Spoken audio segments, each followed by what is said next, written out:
Hello class, the student had asked from another track and I was kind of, you would say, moved by them. So thought of taking it off class. This is a question where we are not to use paraxel ray. A question from IIT, which paraxial rays are not used and have been asked students to find what is the apparent depth. Question one of our side. You have to find what is the apparent depth and you are not to use paraxial rays. So I have taken two rays over here. You can see their angle. This angle is theta and this is alpha. This angle is theta plus delta theta.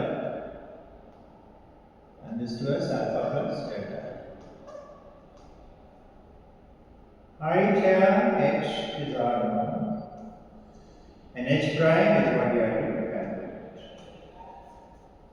So for h prime, what I do is, I take this triangle into consideration. This is a triangle which I am focusing on, this triangle. If the angles can be marked, you can see for yourself, this angle can be marked delta alpha. Why? So this is one line alpha and this is the other line. Alpha plus delta alpha will make delta alpha. That's the distinction. I drop a perpendicular from here onto the side of the triangle. So this is the perpendicular that I am dropping. Reason for it we'll get to know in a few seconds from now. This angle is pi by 2 plus alpha. This 2 will be pi by 2 plus alpha. The angles we mark pi by 2 plus alpha, and I am focusing on this triangle, the one which is highlighted.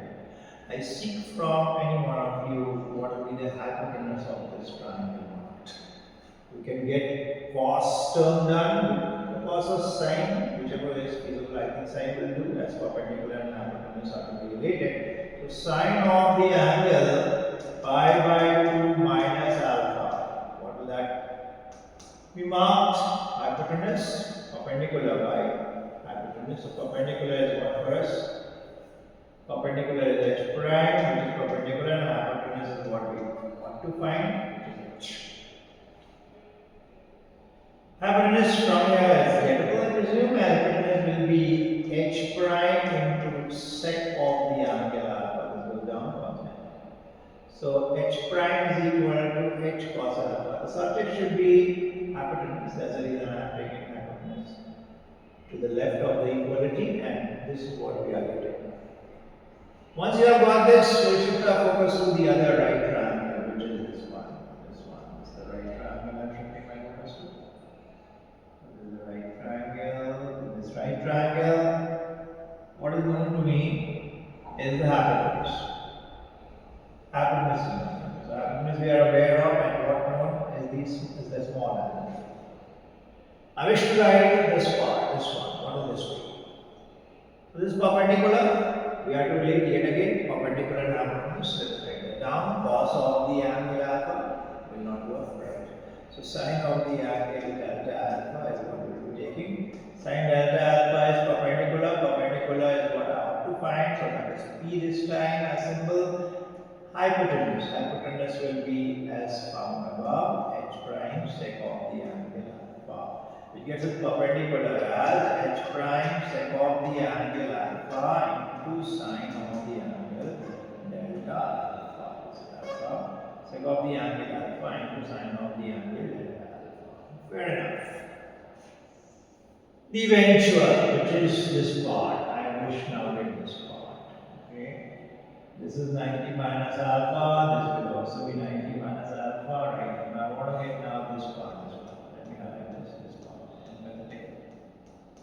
Marking it for this one, isn't it? If I do, you will be able to relate to my work. Empathetic marking. So this is the one which we have. This is 90 minus alpha, 90 minus alpha. I wish to relate this side. So perpendicular and hypotenuse. Sine of the angle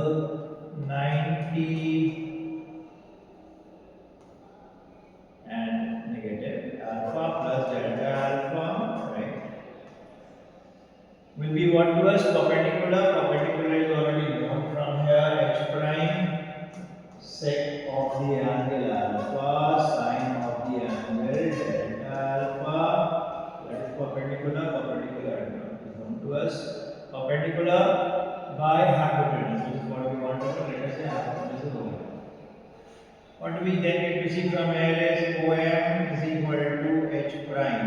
This goes down. So sec alpha was already there with us. Sine of the angle delta alpha was there with us.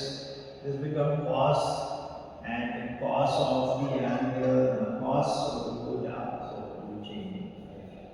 Cos, this is cos, so it becomes sec again. Sec of the angle alpha plus delta alpha.